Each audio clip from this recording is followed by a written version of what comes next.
So, gonna start this off with a quick disclaimer. I like to think I know this game pretty well, but I am not the arbiter of Dragon's Dogma, yet. As such, there might be some inaccurate stuff or details that I miss. Apologies in advance if that ends up being the case. I'm sure you'll be able to check the comments and see if anyone is correcting me, or just calling me a stupid fuck.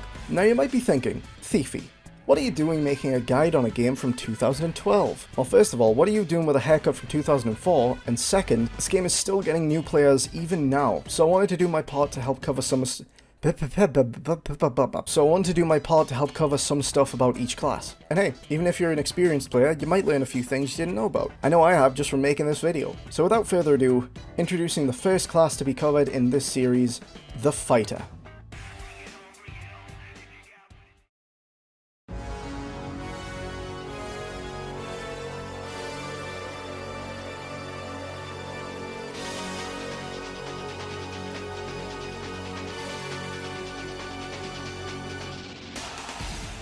Fighter embodies the classic sword and board combo, but while that might invoke the image of that one boring D&D character who doesn't do anything flashy, rest assured, Fighter's got some pizzazz. Why'd I write this? Making use of both sword and shield skills, they're distinctly versatile when it comes to both offense and defense, with their biggest flaw being a lack of ability to engage at long ranges. However, even then, they're typically far from helpless. Also, this is one of the red classes, which means you can grapple smaller enemies, holding them in place while your pawns target them. Before we go any further, let me just quickly point out Fighter's aerial heavy attack. This is not just limited to Fighter, it is usable by any class with the sword moveset. Use this.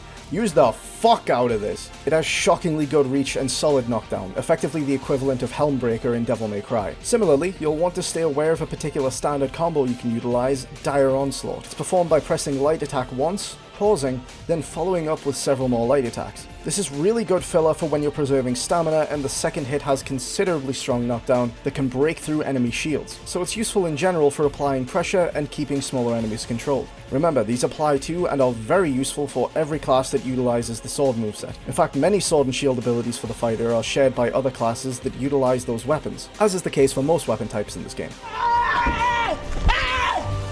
Are you running? To kick off Fighter's sword abilities, let's start with Blink Strike, or as its upgraded version is called, Burst Strike. Again, if you've ever played Devil May Cry, this move is going to look just a little bit familiar. This thing is the bread and butter sword ability. Not only does it cover a considerable distance, but smaller enemies will get flung so far they'll land in a different game. Using this immediately after other skills can be a great way to keep up the pressure, and it synergizes really well with some of them like Antler Toss, which is your given launcher and will also send smaller enemies to another game. Antler Toss is also helpful for reaching enemies that are just above you while staying grounded. It's fast and powerful, excellent ability to have on hand. Hindsight Sweep is a useful evasive tool. It won't work well against the sweeping attacks of larger enemies, but if timed correctly against standard attacks, the resulting riposte will have massively improved damage and knockdown power. With good equipment, this attack provides the highest damage the Fighter is capable of in a single strike. Be warned, however, that when used too close to an enemy, you can risk whiffing the riposte entirely. It's also worth noting you can cancel the riposte with a jump or block, allowing you to perform the evasive dash several times in succession. This move is especially useful for experienced players. If you're still new to the game, it's possible you'll get more mileage out of other choices, but it's still worth considering. Heavensward Lash is a series of slashes aimed upwards. It's most effective when used against flying enemies like harpies, where it effectively compensates for the Fighter's lack of range, and is basically guaranteed to hit any foe that flies too close. Though it often whiffs on smaller enemies, it will still catch on larger ones, allowing you to use it to slap Saurians in the mouth, for example. It can even be used to strike at a Drake's heart with relative ease. Despite that, this one is something of a niche ability in my opinion. It's not worthless, but its use is relatively circumstantial, and you'd likely be better off with other options. Soul Skewer is a badass name for a move that's just kind of... It lets you drive your blade into a target and repeatedly deal damage before knocking them down. This can be effective for pinning an enemy in place while your party deals damage, but bear in mind it also leaves you vulnerable to enemies for the duration. Like I said, this one's sort of whatever. Broad Slash is another evasive attack. It lets you go, woo! And that's about it. However, worth noting it has a very small window of iframes, so it could feasibly be put to use to tank through hefty attacks, but not too hefty because it doesn't give you stagger resistance. You're better off using Hindsight Sweep in my opinion. Downcrack is a move that has a long windup and narrow range, making it easily avoided and thus best used on enemies that are already knocked down. However, best not to write it off, because this thing hits like a motherfucker and is the second highest damage a fighter can deal in a single strike. It also has the potential to break an enemy's defense outright, so keep that in mind. Full Moon Slash is pretty cool because not only does it hit fucking everywhere, which, side note, makes it great for charging weapons like Force Hatchet. Hey, get out of here, this isn't your video. It also grants invulnerability for the full duration of the move. You can basically use this to power through certain attacks and just say no to damage while you counterattack. Steel Will is kinda straightforward, gives you a buff that halves damage taken and gives you 100% knockdown resistance for a full minute. I didn't read that right. Gives you a buff that halves damage taken and gives you 100% knockdown resistance for a full minute. Careful though, because this bad boy takes 4 seconds to charge fully, so it's best to use it before a fight starts. The fighter's final sword skill, Dragon's Maw, is a useful skill not so much for its damage, but for its high knockdown power and invincibility frames. The wide swings also mean it's fantastic for crowd control, but do keep in mind this thing burns through stamina something fierce. How you set up your fighter is entirely up to you, but I personally always utilize both Burst Strike and Antler Toss for their synergy, while rounding off my third ability with Dragon's Maw, though I'd certainly consider something like Hindsight Sweep or Downcrack. But we've only covered half of what the fighter can do.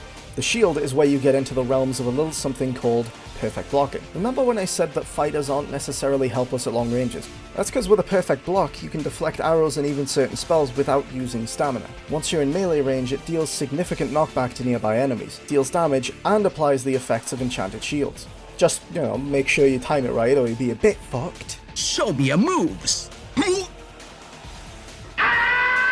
Let's cover fighters' actual shield skills real fast. Shield Drum is a straightforward taunt. Enemies will focus you over other party members. Shield Storm lets you just kind of use it to break through an enemy's guard when they've got a shield raised, but that's its only real use, and you could probably utilize something else, like I'm not going to tell you what to do, I'm not your dad, but if I catch you using this, I do expect you to apologize. Symbol Onslaught is pretty good.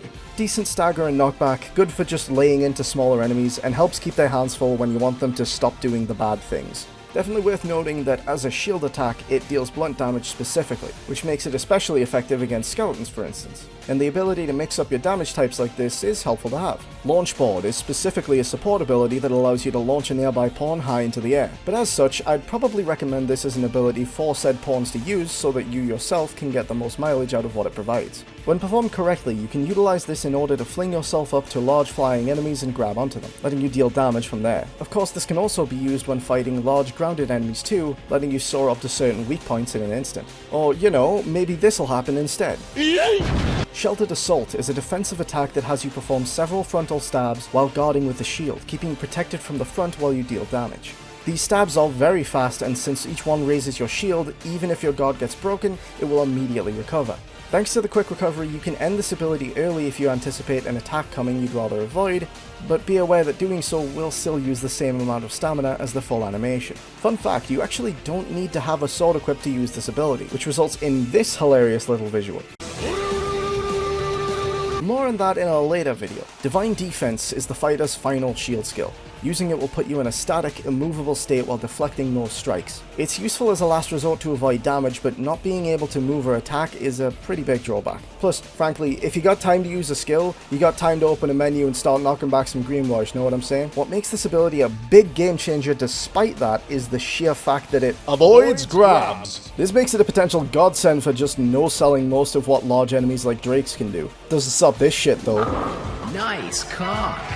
Now given that augments are pretty straightforward, I won't go over each one individually, but I will make mention of some that stand out. Aggression is worth keeping in mind if you're struggling to break out of enemy grabs. It halves the button presses required to do so, which makes a massive difference. Prescience is, in my opinion, a must-have for this class. It extends the perfect block window by 5 frames, making it easier to pull off, which is invaluable. Finally, Vehemence is a must for literally any martial class, as it boosts strength by 10%, which will offer you a pretty substantial damage increase. As a fighter, you often have the freedom to fight at whatever tempo you like, capable of playing it safe with your shield or going all in with your sword. Once you start utilizing the real spicy stuff like perfect block, things open up even further. Very solid class in my opinion, though you'll come to find that that's the case for just about every class in this game, and I plan to cover them all. So stay tuned folks, I got a lot of these guys lined up. These are still a work in progress thing, and I'm feeling things out, so any constructive feedback would be greatly appreciated. Next up is Strider.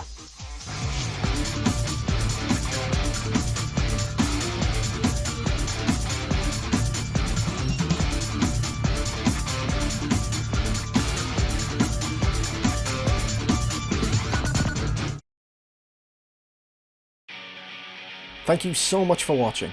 If you liked the video, be sure to subscribe, drop a like, and let me know your thoughts in the comments. You can join my Discord for updates and to hang out with the lovely members of the Thieves Guild. I can also be followed on Twitter, and if you'd like to support the channel, you can do so on Patreon, or simply donate directly via PayPal. Links can be found in the description below. Have a great day. I'll catch you next time.